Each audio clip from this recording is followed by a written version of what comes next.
objective reality of how we look at this world. You have heard this word subjective reality. Supposing I ask you what is the color of this paper, you will say white, obviously. But if you are wearing red glasses and then I ask you, you may say it is red because that is how it seems like to you. So the red is a subjective truth for you, and white is the objective reality.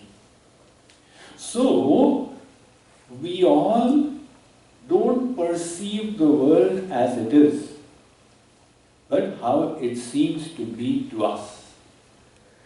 Like, for example, if I ask you what is the color of this cloth, you may, if you are not colorblind, say, Swamiji, it is saffron. But what is saffron? When light waves hit your eyes, and those waves are of a wavelength of 630 nanometers, the feeling you get, you have learned to identify that feeling with the color saffron. The light rays are hitting your eyes and creating a sensation. The sensation is conveyed by the optic nerve to the brain. The brain interprets the sensation as a color. And you have identified that interpretation as saffron. It is possible that all of us are actually seeing it slightly differently. That is why some people are colorblind. But in childhood, you don't come to know that they are colorblind. Because that sensation they were getting, they learned to identify it as saffron as they were taught. Only later on they realized that they couldn't see the difference between yellow and saffron and red. So, what is the objective reality of this world? Ishavasmidam sarvam yat kincha jagatyan jagat. The Ishopanishad of the Yajurveda tells us the whole world is the form of God. That means it is perfect. This is our Vedic philosophy unmatched anywhere in the world. The Vedas don't say that God created the world and then He's peeping from above and seeing what's happening in my world. The Vedas say He is everywhere. In fact, how did the world get created? Swamiji, God created it. But where did the material come from? God is the creator, agreed. Like somebody weaves a cloth, they take thread and then weave the cloth. So God created this world. Where did the material come from? The Mundaka informs us, Yathornanadhi svijate krihnate cha yatha prithivya moshadhaya sambhavanti yatha satah purushat keshalomani tatha ksharat sambhavati vishvam. Take a look at a spider. It weaves a web. What does it use as the raw material for the web? Where does that material come from? Does it walk over to the nearest mall and purchase the raw material? No. Does it gather it from the trees? No. The spider takes it out from its own being.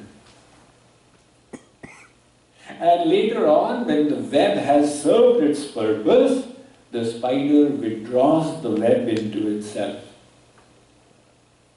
So we can say the spider became the web, and the web went back into the spider. Just like the same Munduk Upanishad is saying, trees grow from the earth becomes the trees, and then finally the trees go back and become the earth. Likewise, when God created this world, what material did He use? He manifested it from His own being. Or God Himself became the world, and then the world goes back into Him. The cycle of Srishti, Sthiti, Pralaya, creation, maintenance, dissolution, goes on and on and on. You may say, Swamiji, we heard this world is made from the material energy, Maya. That's right, but the energy belongs to God. He unwinds it and then winds it back at the time of dissolution. So first of all, since the world is created from God, it is perfect. And secondly, since God is all-pervading in this world, the world is auspicious. That is why our scriptures state, Purusha eve tagvam sarvam yat bhutam yatcha bhavyam. Everywhere is Bhagavan. The Bhagavad Gita states, Vasudeva sarvamiti. Sri Krishna is all-pervading. The Ramayana states, Siya Ramamaya Sab Jag Jani Karahu Pranam Jori Juga Pani. Hanumanji is saying that I see the form of Sita Ram in everyone, so I fold my hands and offer my naman to each and every living being. That was also the state of all the saints. Jit dekhu tit sham mai hai. The all-pervading God came into their perception when their senses and mind were purified.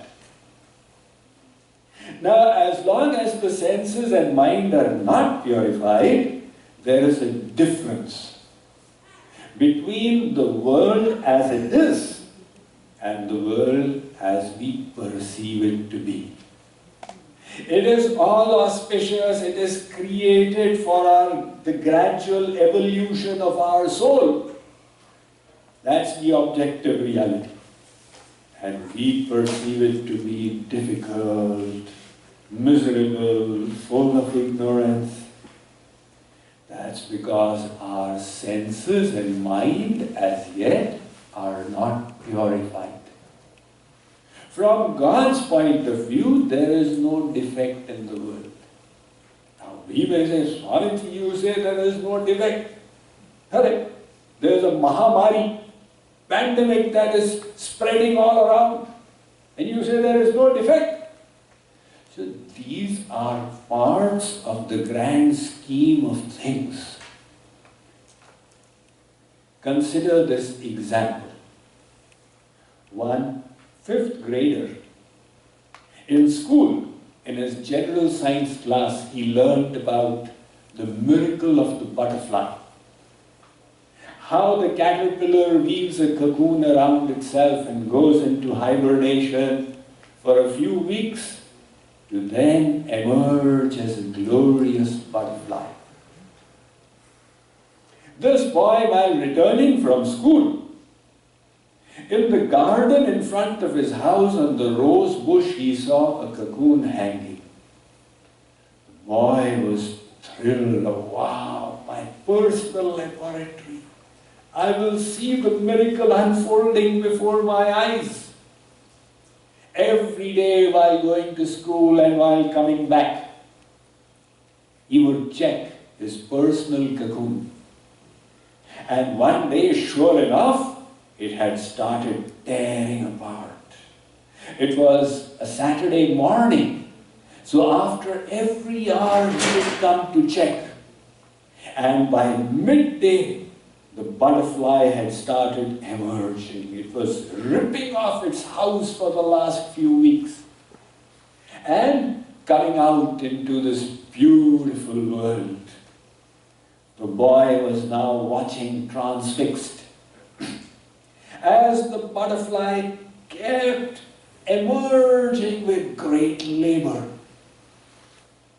until it was half out. And then it seemed to get stuck. Now the cocoon was bobbing up and down, and the butterfly seemed to be struggling without any success. The boy felt pity. Oh my God, the butterfly is struggling, and struggles are miserable. That's what we human beings also think. Struggle is a bad thing. There should be no struggles. So the butterfly is struggling. It must be a bad thing for the butterfly. Let me put an end to its miseries. He ran home, got a pair of scissors and clipped the cocoon open. The butterfly fell to the ground. He thought it will fly away, but he found it squirming on the earth. He looked carefully, and the butterfly's stomach was swollen, the wings were shriveled. So he thought maybe this will correct itself. The stomach will shrink and the wings will fill up. But he did not realize that this would now never happen. That struggle was necessary for the evolution of the butterfly.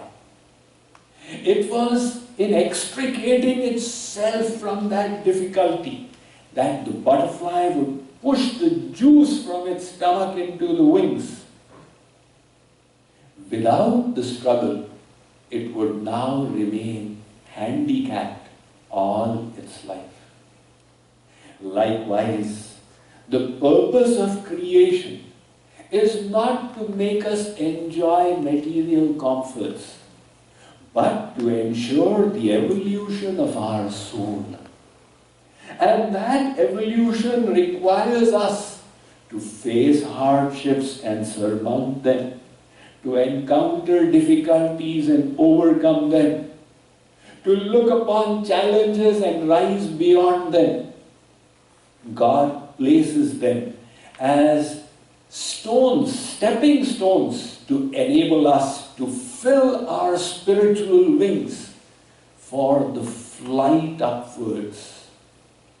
Unfortunately, because of lack of wisdom, we look on challenges as terrible evil, and we hope somebody will come along with a pair of scissors and remove all our difficulties, without realizing that these challenges are also a part of the grand scheme of things. That is why Swami Vivekananda made a very profound statement. He said, life is the continual unfoldment of a being under circumstances tending to press it downwards. If you look at life, at your own life, at anybody else's life, challenges are always bearing down. And it is in facing these challenges that we all grow. So, though the world seems to be full of difficulties, it is still perfect. And the reason we are unable to see God in every aspect of creation is the impurity of our own mind.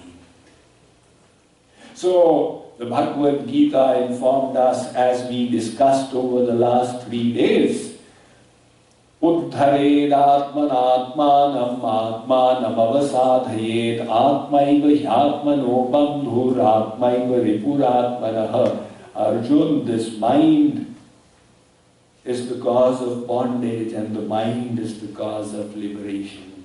To uplift yourself in life, you will need to correct this mind of yours.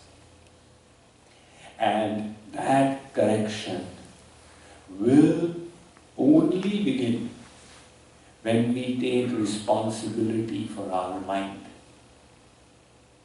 As long as we forsake that responsibility, correction will not happen.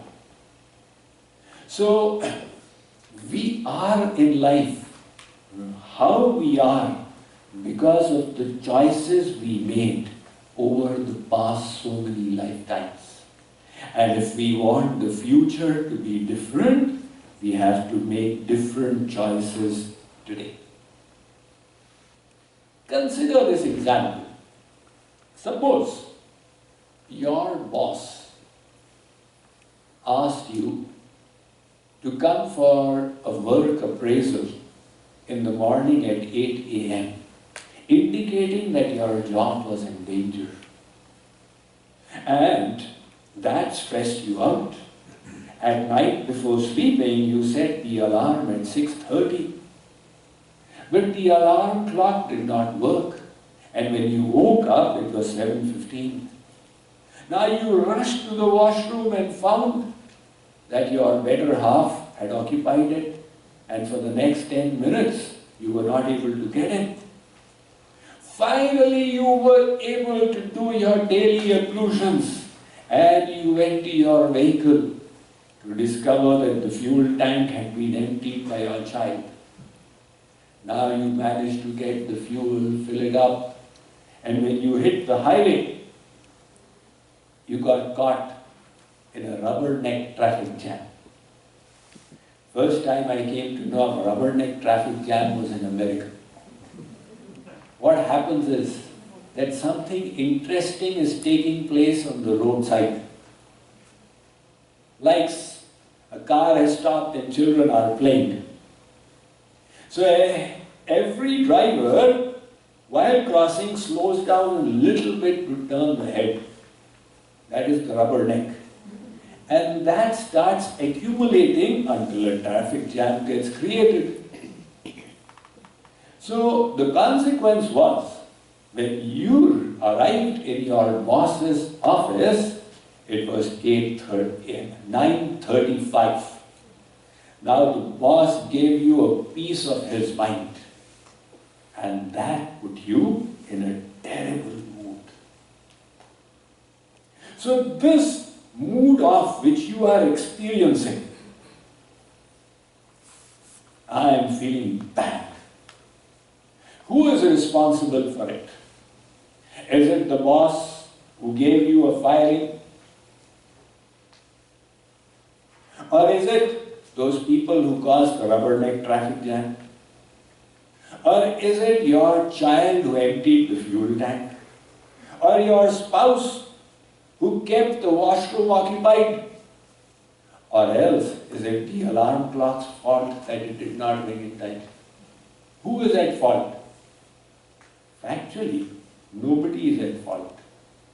This is the external circumstance. No matter what the external circumstance, the thoughts that you harbor are always a choice that you are free to make. As long as you tie up your thoughts with the circumstance, you will only play the blame game. It is his fault, it is her fault, it is that fault. Only when you realize the gap between the external environment and your inner thoughts will you experience the freedom to always be positive, to always respond in the best possible manner to circumstances. And the problem is that most people don't realize this gap. So then, for their bad thoughts, they hold the circumstances responsible. Why are you in a bad mood? It is his fault. And when they don't take charge over their mind, they are always pointing fingers on circumstances. The circumstances are not in their control. It is obvious they feel harassed and victimized. That is why we need to understand there is the outer world that God creates. And there is our own inner world, our thoughts, our emotions, feelings, values, beliefs that we ourselves create. Those who don't understand the freedom to choose their thoughts, their behavior in the world is very much like a slot machine. See, the slot machine is controlled by what you put in it from the outside, and then the slot machine will react. Similarly, there are people who are reactive. He did this to me, now I have to become angry. And there are others who are proactive, who say, he did this to me, but I choose not to be angry. The proactive people will also have difficulties coming in their path. But if life serves them with a lemon, they will choose to make a lemonade out of it. That is a choice that they make. Look at the saints in history. There is no dearth of saints in Indian history. Surdas, Mirabai, Tulsidas, Kabir Das, Guru Nanak, Bhagavan Mahavir, Buddha, etc. They all had challenges in their life. But did you find that they became bitter because of them? Of course not. They exercised the freedom to choose the best possible thoughts in every circumstance. So reactive people naturally feel controlled. And if you ask them, why do you have such a nature? They don't feel any responsibility in it. They say, this is how I am. Somebody is programmed to be like this. This is how I am. You may have heard people say that, or you may be saying it yourself. And the proactive people say, yes, I realize I have defects and I need to do something about it. And the reactive people will say, nowadays I don't feel any love for my spouse. So what to do? I don't know, I'm waiting for the love to come back. Now because they are slaves of the mind, so their emotions ride a roller coaster. The mind takes them in such a manner. And proactive people realize that love is not something that happens to us. Love is a verb, it's a choice to think positively towards someone. You have to create loving sentiments in yourself. Same thing will happen in devotion. People will come and tell me, Swamiji, nowadays I don't feel any devotion to God and Guru. Why? I don't know why. What is Swamiji supposed to do? Give me an injection so I can feel devotion. You see, devotion is also a verb. It's a decision to choose favorable sentiments, to exert your mind and intellect, to harbor noble and sublime thoughts. That is why it is so important to realize the freedom to choose our thoughts as we wish. This mind, if we allow it to rule us, it is the worst master. But if we choose to subdue it, it will become our best servant. The potential is there. It is up to us how we are able to utilize it. Over the last 3 days, we discussed a variety of tools and techniques to master this mind. Now, this mind has got 4 aspects to it. Man, Buddhi, Chit, Ahankar. They are not 4 different entities. They are four functions of the one mind. Hence, some scriptures refer to all together as the mind. The Panchadashi states, Man eva manushyanam karanam bandhamokshayo. Your mind, it all together is the cause of bondage and liberation. Some scriptures divide into two, mind and intellect, like the Bhagavad Gita says, Mai eva mana adhatsva mai buddhim niveshaya. Arjun, you need to give your mind to me, you need to give your intellect to me. The Yoga Darshan talks of mind, intellect, ego. And Shankaracharya talks about man, buddhi, chit, ahankara.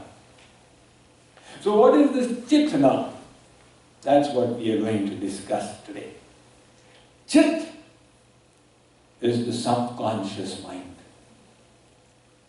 It is the aspect of the mind that is there, from which thoughts, emotions are coming forth. But we are not consciously aware of it. That is our subconscious mind. You say we have a subconscious mind, Swamiji? Yes. The phobias, so many of the fears, so much of our natural nature stems from the subconscious. That was what Sigmund Freud, considered the father of psychoanalysis in Western psychology. Whatever khapad-shapad he presented, he called it the unconscious mind. But nevertheless, our ancients have known the presence of the chit since so long. So, whenever we discussed over the last few days, you practice something and it gets automated. That automation gets stored in the subconscious. And the actions then get performed from the subconscious automatically. That works in the case of habits. But so often, we program our subconscious unknowingly. How? Like, for example, if you keep telling yourself, I am good for nothing, I will never amount to anything, I am so useless, I am the worst person in the world. Now the subconscious gets programmed. The boss has told me I am the worst person in the world. So whenever you have to strive for something, the subconscious will raise the thought, you will never amount to anything, you are the worst person in the world. By our own repeated thoughts, we have programmed our subconscious. Now this happens involuntarily in life. A little child, 3-year-old girl, she was going in the elevator when the electricity went off, and she was trapped within for a long hour. Finally, when she emerged, that harrowing experience, which distressed her so tremendously, for a full 1 hour, she continued to remember it for a few days. But as the weeks went by, the conscious mind forgot all about it. And yet, the imprint on the subconscious mind was so strong, she developed a phobia for closed spaces. This is called claustrophobia. Claustrophobia is more common in this world than we realize. So many people have it. Once, one of my devotees was saying, Swamiji, I had to get my brain MRI done. Now when they were passing me into that U-shaped scanner, every time my head would go there, I would break into a sweat. And finally, they had to make me unconscious. Only then they could do my MRI. Once I got into a car and a lady got in behind. The lady said, Swamiji, are you feeling scared? I said, I'm not feeling scared. Why should I feel scared? About what? She said, every time I come in a closed space, I feel scared. Now even she doesn't know why this phobia is existing. But it was a conscious experience that percolated into the subconscious and remained there. Now the subconscious creates those fearful thoughts. Same thing happens, somebody fell into the water as a little child and got saved after that. But the hydrophobia, fear for water, remained. That is why this subconscious is so important to understand. Factually, like I said day before yesterday, that 90% of our works we do automatically out of habit, which means the subconscious mind is involved in 90% of our physical and mental activities. Now let's say that you are crossing the road on the zebra crossing. You are just stepped onto the road and you see from your right eye a car is approaching. So your conscious mind is analyzing, this guy is not slowing down. I have the light to cross, but he doesn't seem to be slowing down. Will he slow down? Will he not? And finally, your conscious mind takes a split-second decision. There's a tremendous danger out here. He is not going to slow down. The moment the conscious mind takes the decision, the subconscious mind steps in. And without any conscious thinking, you jump back at the fastest possible speed. Now, your musculoskeletal system was not controlled by the conscious mind. It was the subconscious that stepped in. Scientists have estimated that this subconscious works at 40,000 times the speed of the conscious mind. So when we say the mind is our best friend and worst enemy, we are actually referring to the subconscious.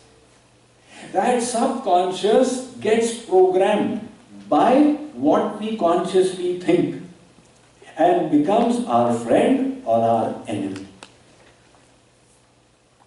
Compare these two with the crew on a ship. On a ship, there are mariners in the engine room, and there is the captain on the deck. So the captain can see, can think, can analyze, can observe the iceberg on the right side, or traffic on the left, etc. The mariners in the engine room can't see anything. They only obey orders. So the captain says, okay, step on the gas. They say, yes, aye, captain. They don't care. Likewise, like the captain is our conscious mind, and like the mariners is the chit. So what we repeatedly tell ourselves with the conscious mind is how the chit gets programmed. If the conscious mind says, I am allergic to mushrooms, I am allergic to mushrooms, I am allergic to mushrooms, you may or may not be, but the conscious mind believes it. The conscious mind, the subconscious mind does not use logic. It does not use any analytical ability. It simply works according to its programming. So next time there is mushrooms in the food, the subconscious mind detects. And it says, the boss had told us we are allergic to mushrooms. Oh, let's vomit it out. So, this subconscious mind can be programmed. And what programs it is the conscious, which is the doorway to it. And that is why it becomes important to pay attention to the self-talk that we do. At all times we are doing self-talk. Right now you are listening, there's self-talk going on. Yeah, I can understand that behavior by what Swamiji said. He's stretching this point too long.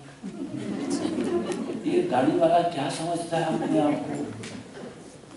Oh, this point, my son should hear it. So the self-talk goes on and on and on. And you say, Swamiji, we engage in self-talk? Of course we do. You see little children, they do it consciously, they do it loudly. I was in somebody's house and suddenly a commotion began. I walked out of my bedroom to find out what's going on and saw that it's coming from the child's room. So I entered the child's room and found that a 3-year-old child was having a gala time with all the toys and teddy bears around. He was engaging in loud self-talk. Now as adults, that is not expected, right? If a man is talking to himself loudly and walking down the street, you would immediately conclude he is a madman. So that is why we do it now silently within ourselves. But we don't realize that self-talk programs us. That is why this conscious mind, which is the doorway to the subconscious, we must be very careful about the messages we convey to our own inner self repeatedly. Often I go to colleges and schools in India, and they ask me that, Swamiji, how to remain, one of the common questions. Nowadays, we are having so many motivational speakers coming. Actually, in India now, everybody has become a motivational speaker. So they say that every once in a week, we have a motivational speaker coming who inspires us and we say, yeah, I must do it. But after the speaker leaves, the inspiration suffers an exponential decay. And after 24 hours, we are demotivated again. What is the solution? I tell them it doesn't matter what he speaks to you. The important thing is what you speak to yourself. Now look what a difference it makes. You may have heard about the saga of the 4-minute mile. When the modern Olympics began in 1896 in Athens in Greece, since then till the year 1956, everybody believed that there is a 4-minute mile barrier and no human being can run the mile in less than 4 minutes. So that reality was being enacted by all the runners. And scientists propounded so many reasons why it could not be done. They would say the lungs just don't have that kind of capacity. Somebody would say if you exert your heart to pump that fast, you will suffer a cardiac arrest. So based on the knowledge that was prevailing, the self-talk of all the runners, middle distance runners around the world was that the mile cannot be run in 4 minutes, it cannot be run in 4 minutes. And it was a self-fulfilling prophecy. However, in 1956, a student of athletics in England came along, Roger Bannister. He said, I can do it. Anybody can do it. There is no such barrier at all. And they said, you can do it. Your timing for the mile is 4 minutes and 7 seconds. You think you can chop out 7 seconds? He said, I'm sure I can do it.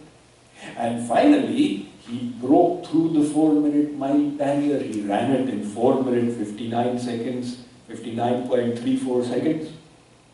Now, the moment this news spread around the world, every runner's self-talk changed. It can be done. It can be done. It can be done. The consequence was, in that very year, 1956, 27 runners broke through the 4-minute mile barrier. Now, where for 2 centuries, for 2 millennia, nobody has done it, all of a sudden 27 runners have done it. And the next year, 235 runners broke through the 4-minute mile barrier. That was the power of programming the subconscious mind. So, this self-talk that we do is so important. All you need to do is choose some positive affirmations and repeat them to yourself again and again. It can improve your health. Swami Yoganand actually did it. The writer of the autobiography of a yogi, he describes there that when he came to USA, he found that he is too plump. And if he is too plump, then he's not going to be looked on as an impressive Swamiji. It will impact the work that he wishes to do. He decided he needs to lose some weight. So what to do? He just engaged in self-talk. And he says, it worked. I've easily reduced the pounds. This is a simple process, accessible to anyone without any money. Now, to speak to yourself, you don't need a charge for it. You just need the awareness and the eagerness to pursue it. So this power of self-talk was tapped into by the saints of India, who told us how to learn to love God. So, without going into much detail, they said, look, just chant God's name with every breath.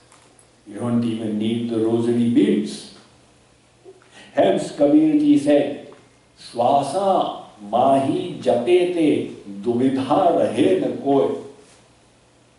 With every breath, remember Sita Ram or Radhe Shyam. Guru Nanak says, Shwas Shwas Sumiran Karo, Yah Upay Bado Neek.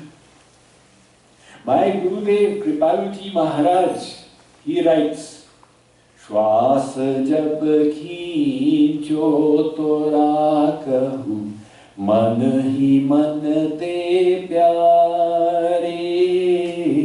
श्वास जब छोड़ो तो कहु दे ध्यान भी करु प्यारे ध्यान भी करु प्यारे. So of course, as a devotee of Radharani, he says, when you breathe in the mind say Ra, when you breathe out in the mind say De or Radhe Shyam. Now, with every breath, if you are going to take God's name, it's only natural that your subconscious will start becoming holy. And you know what is the test that your subconscious is starting to become divine? The test is you will start dreaming of God. Why do these dreams come? What is the process of dreaming? So, why do we sleep at all? Swamiji, when we become exhausted, we sleep. No. So many people, when they are exhausted, they can't sleep. Sleep happens when your brain, your intellect, the buddhi gets exhausted. That is why people say if you are unable to sleep, start counting reverse from 1000. You will tire out your intellect, and when it switches off, you will fall asleep. So now in that sleep state, the intellect has switched off. But your mind, the subconscious mind is working. Conscious mind is sleeping. Subconscious mind is churning the images that were made available to it. Let us say, during the waking state, with your conscious mind, you saw a bird flying and you thought, wow, what a glorious life. If I could be a bird, I would also fly. Now those were the sankalpas in your waking state. In your sleeping state, they got garbled up. So you did not become a bird, you found yourself flying in your own body. And suppose that was the last dream of the night, then you remember it when you wake up and say, why was I flying last night in my dream? So the waking sankalpas, they got distorted and joined and came in the dream state. So of course there's another state of sleep which is sushupti. So there is the Jagrat avastha, Swapna avastha and sushupti. In sushupti avastha, the subconscious is also sleeping. Now that is called deep sleep. In that deep sleep you experience nothing. And when you wake up, you say, Sukhamaham I slept so blissfully. Nakinchidahamadesham, I did not experience anything. But that experience of not experiencing anything was so blissful. Our scriptures say it is bigger than all the bliss in the world. It is not yet the bliss of God, but a little glimpse of it, which God gives us every day in free fund in our deep sleep. So this subconscious of ours is not of one lifetime. It is continuing from past lives. The Hindu philosophy is not of one lifetime. It's from continuing from past lives. Now you may say, Swamiji, is there a past life? What is the proof? Our scriptures say, look, here's the first proof. If a child was born blind, and that child asks on growing up, what did I do to be born blind? What answer will you give the child? If you say it was your karmas, but I was born blind. If you say it was the will of God, but God is causelessly merciful, why should He want me to be born blind? The only answer is, it's the consequence of karmas from past lives. So, upon death, the gross body remains here, and the subtle body accompanies the soul. Hence, our subconscious is continuing from past lives. That accounts for the difference in the natures of people. Now the Nyaya Darshan gives us a second proof of past life. It says, Jatasya harsh shoka bhaya sampratipataha. It says, look at a little newborn child, 1 month old. Without reason, it becomes fearful. Without reason, it becomes happy. Without a cause, it becomes sad. Where is all this coming from? Nyaya Darshan says it has not yet fully forgotten the past life. So those impressions which are remaining are causing these reactions. But then as it grows up, the impressions of this life fall so strongly that everything is forgotten. Firstly, death is so painful it blanks out the memory. And then birth is even more painful, it blanks out further memory.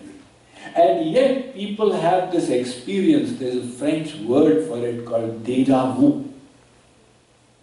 Where, in childhood you get the feeling, I thought I have seen this thing before. Did this ever happen to me before? So the subconscious is able to make out. Imagine how vast this subconscious is. If you have ever tried to record your favorite TV program, the 52 weekly episodes of the year, Kaun Banega Crorepati or whatever, you realize how the hard drive of the TV gets finished just recording the audio and video. But the hard drive within us, the subconscious, not only remembers the audio, video sensations, but the emotions we felt at that time. And it's got the memory bank of past lives as well. One simple proof of the subconscious which many people may have experienced. If you go to sleep at night with this sankalpa, I need to wake up at 5 a.m. in the morning, and then you go to sleep. 2 minutes before 5, something wakes you up. That's the subconscious, which has tuned into your body clock, and it wakes you up in time. So this now is our potential best friend within us. And the lesson is to utilize the potential for self-talk to program it. And in case we are ambitious to develop love for God, then chant the name of God with your every breath. However, the technique we discussed is peripheral. Peripheral? Yes. There is another technique that is 1,000 times more powerful. Swamiji, 1,000 times more powerful? That's right. There's a saying in English, a picture is worth 1,000 words. We have been discussing the chit, the subconscious, and how it can be programmed with love for God as well by repeated chanting of the names.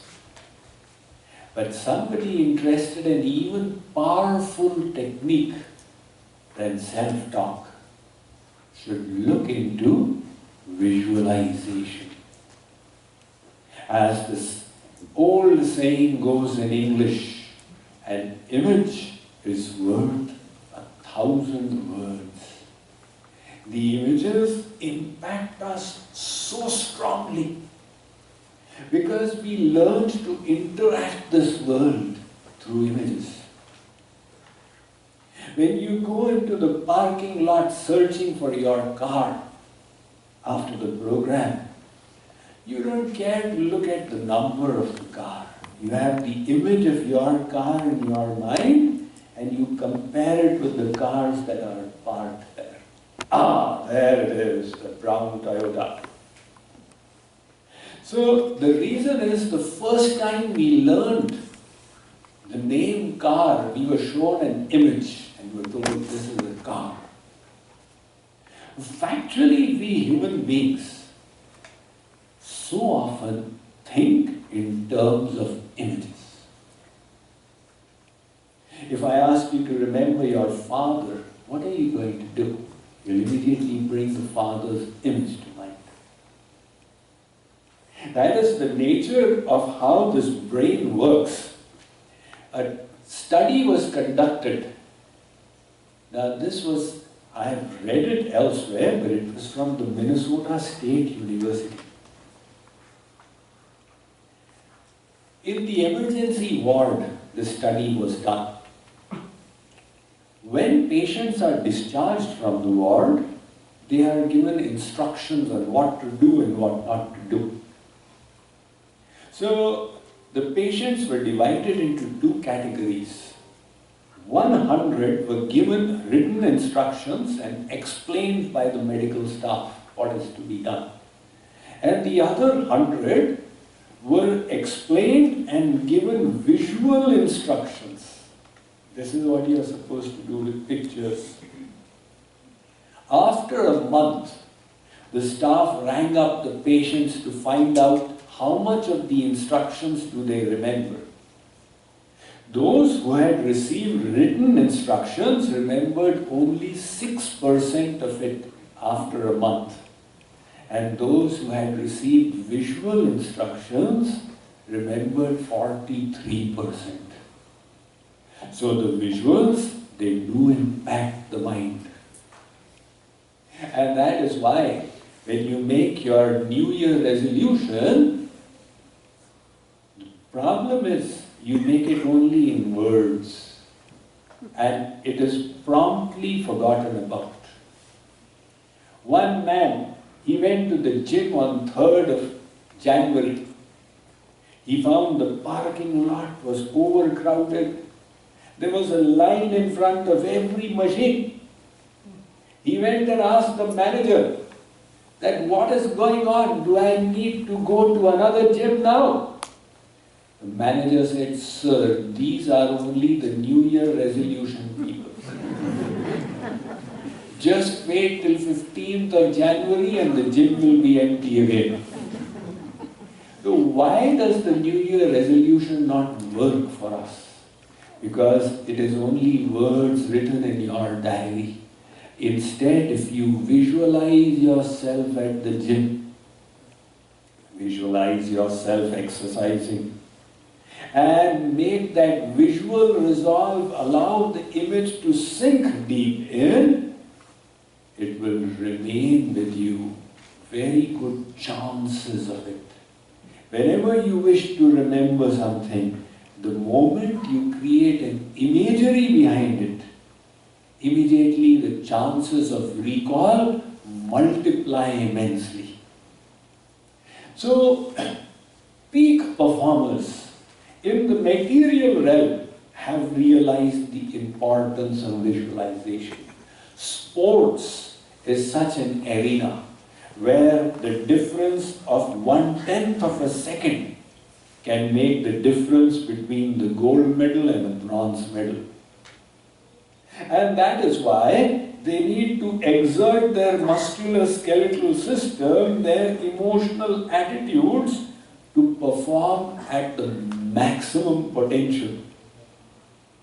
So what do they do? Now it's a very common thing in sports to visualize yourself in action. Like for example, a sports psychologist called John Murray, who has trained many Olympic champions, when he trains people in tennis, he says, look, your conscious mind cannot do all the control of the musculoskeletal system to be able to throw the ball perfectly and hit it with a racket to serve an ace. But you visualize yourself doing it and visualize the ball falling at the proper point in the opposite court. Once the subconscious has been tapped into, the subconscious will get into action to control your musculoskeletal system for the best service. So that is how, Schwarzenegger, 5 times Mr. World, Mr. Universe. The first time when he won the title, he was asked what was the secret of your success. He said, I had visualized it so many times in my mind that this was only an action replay of it. So this same visualization can also be utilized in your devotional journey. Here the goal is not just managing the mind, but also purifying the mind. If the mind is not pure, then mind management will not be successful. So how do you purify the mind? One village had only a single well. It's a fact, in India there are still thousands of villages that subsist from the water drawn from a single well. Now in this well, a dog fell in. And as it putrefied, it made that water rancid. The villagers were taking the foul water and falling sick. They went to their Guruji and said, we are in dire trouble. What to do? Guruji said, you see the water in the well is coming from below. So you take a bucket, empty it, take another bucket, empty it, take a third bucket, the water will keep filling up from inside. After 1,000 buckets, the well will be clean. They did it 1,000 times and the water was still as terrible as ever. So they went to Guruji and said, Maharaj, your technique did not work. We cleaned up 1,000 buckets of water from there. Guruji said, did you remove the dead dog from the well? That we did not do. So all your efforts are getting undone by the pollution in the well. Likewise, when there is the mind, unless it is cleansed, then thinking positive thoughts, bringing optimistic attitudes and mindsets will not be possible. And hence, if you wish to purify your mind, you have to attach it to the all-pure. And that all-pure is Bhagavan. In whatever way you wish to think of Him, as the formless, as the personal form, as Sri Krishna, as Sri Ram. Sri Krishna says in the Bhagavad Gita, Mam chayo vyabhicharena bhakti yogena sevate sagunan samatitaitan brahma bhuyaya kalpate. Look, Arjun, if you attach your mind to me, then gunan samatityaitan, your mind, which is presently in the three gunas, sattva, rajas, tamas, will rise beyond the three gunas and become trigunartit. So, that is the way to cleanse the mind. See, we discussed it in detail yesterday. You develop spiritual desires, spiritual attachment by contemplating happiness on God. Now, for that contemplation, here is the most powerful technique. You bring the image of God in front of you. Now your mind has a basis to rest upon. And that is the easiest way to attach your mind to God. By Gurudev, he called this Roop Dhyan, visualization of God's divine form. Roop Dhyan. People often come and ask, Swamiji, when I do my worldly works, I find my mind is controlled to some extent. But when I sit down for my puja, my bhajan, my sadhana, at that time the mind starts rotating. Such thoughts come that were not coming throughout the day. Now this is the reverse remedy taking place in the world. The mind is under control. And when they are sitting for bhajan or japa or puja or path or whatever, now the mind is rotating in the world. Does it happen like that? I'm sure it does. Why does it happen? Because when you were doing your worldly work, the mind was focused on it. And when you sit for your spiritual sadhana, you leave the mind empty and start doing a physical drill. The mind says, look, give me some work to do. I will not remain empty. Idle mind is a devil's workshop. Khali dimag, shaitan ka karkhana. So if you don't give me work, I will find it myself. Then I will think about that person who did this to me and that person who is like that. So in your sadhana, this is the work you give to your mind. Bring the image of your Lord. Now the mind has a basis for bhakti. See, on the first day when we did dhyan, I asked everyone, Do you find dhyan easy or not? And they say, okay, now do it my way. And 95% of the people at the end said, yes, Swamiji, this worked for us. And this is the Rupa Dhyan. Somebody says, I have never seen God, how can I bring His image before me? And you have seen worldly relatives, it's easy to think of them. And you have never seen God. So Guruji, you first show me God, then I'll start my sadhana. That is impossible. You can't first expect the fruit and then put in the efforts. If a student says, give me the graduation certificate, then I'll start my studies, then all institutions will say this is impossible. Likewise, you can't expect that first you see God, then you start your sadhana. Right now, you have to begin without yet having seen the Lord. But Rupa Dhyan is not a problem at all. Because the Lord says, presently, you can never bring my true image to your mind. Because your mind is material and my image is divine.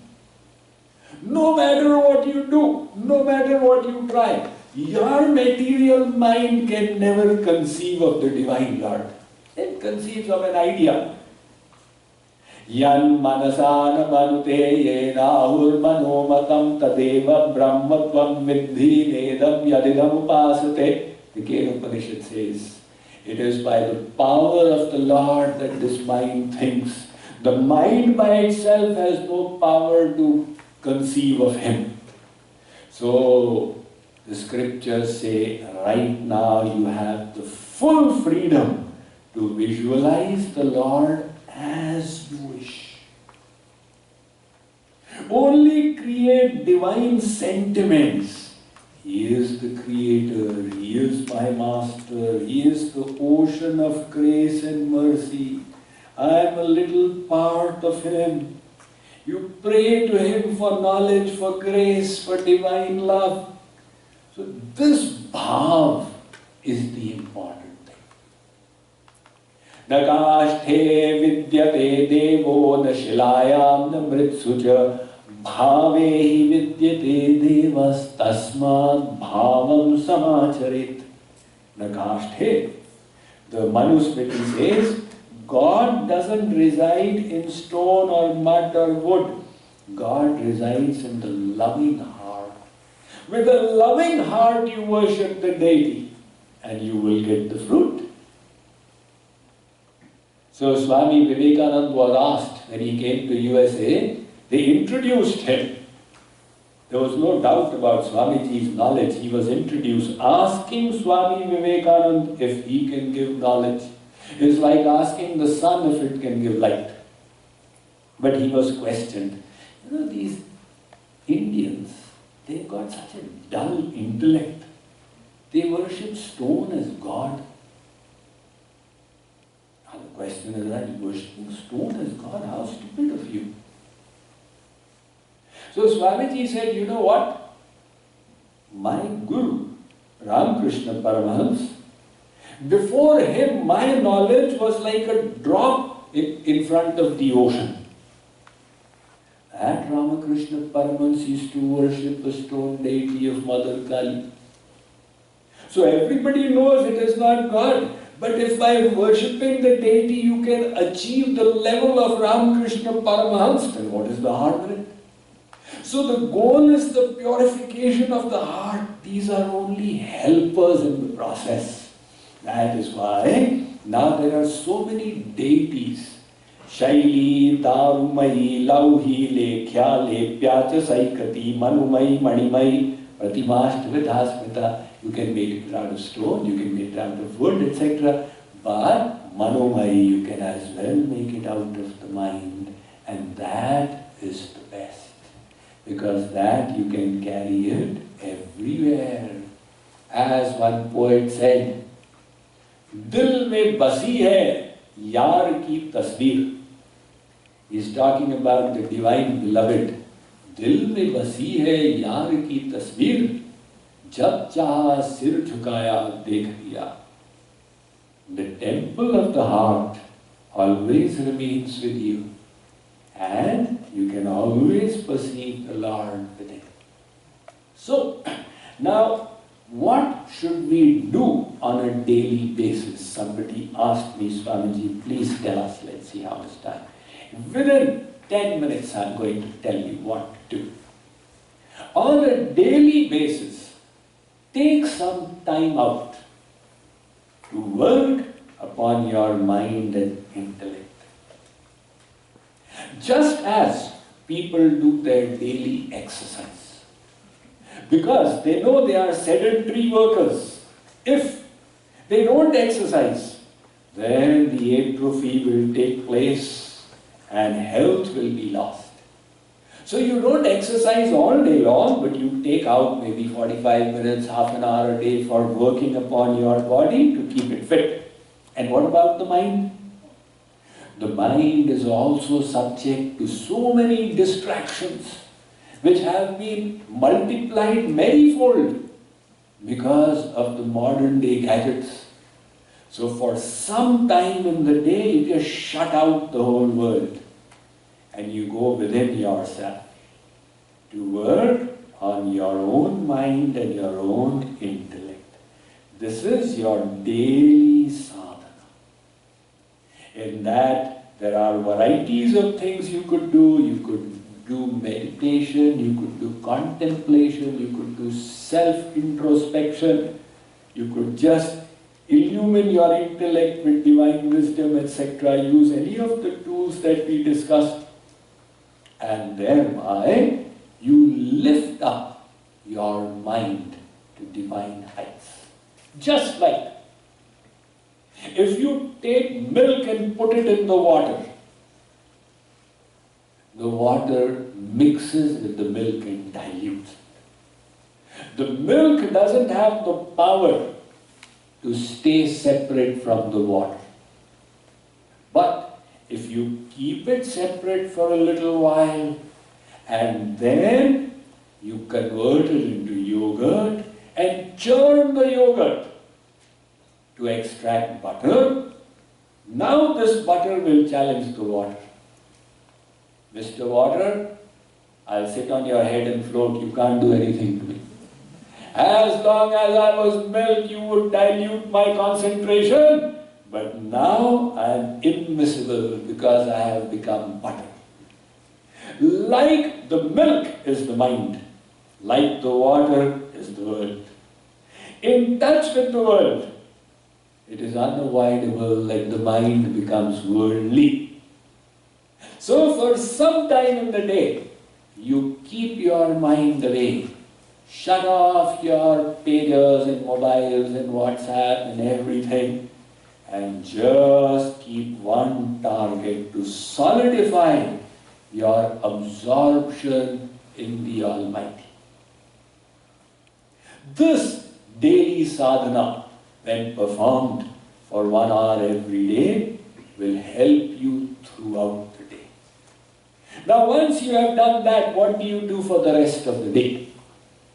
Naturally, you have your works to do, because you are not a sannyasi. You have your worldly duties, your professional duties, your social duties. So our Bhagavad Gita gives this phenomenal concept called Karma Yoga. It says, keep doing your karma, but remain in yoga. See, when we do karma, the mind gets affected by anger, desire, hankering, anxiety, stress. It loses its equipoise. That is not yoga.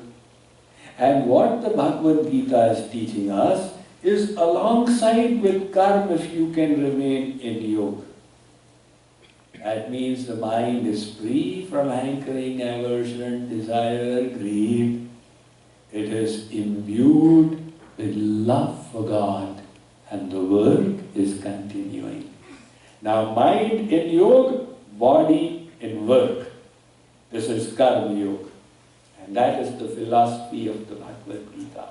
Sri Krishna says, Arjun sarveshu kaleshu mamanusmara yudhyacha. You are a Kshatriya, you have your worldly duties. Do them. I'm not telling you to go in the jungle. In fact, Arjun wanted to go in the jungle. Lord Krishna says, no. Carry on. But Mam Anusmara. At all times remember. So, while you go about doing your worldly duties, try to keep your mind in divine consciousness. And a simple technique for doing it is to feel the presence of God. See, when you go to a temple, you feel God's presence. And then when you go out, say, there is no God here. It's not like that. The whole world is the temple of God. You feel His presence everywhere. So when you go and sit in your office, before you start work, feel the presence of God and start. Now He is the goal of you're doing it all for His pleasure. Naturally, your intention will be purified. And the intention is the main thing. If the intention is selfish, you are in material consciousness. Then you will be subject to stress, anxiety, greed, hankering, aversion. And when the intention becomes divine, you will become a karma yogi. So this, in brief, is the science of mind management and how to implement it in the world. Boliye Shri Krishna Chandra Bhagwan ki jai, Syamar Ramachandra ki jai, Umapati Mahadev ki jai, Shri Durga Mata ki jai, Pavan Sutta Hanuman ki jai, Jagat Guru Shri Kripalu Ji Maharaj ki Jai Jai Shri Ram. So,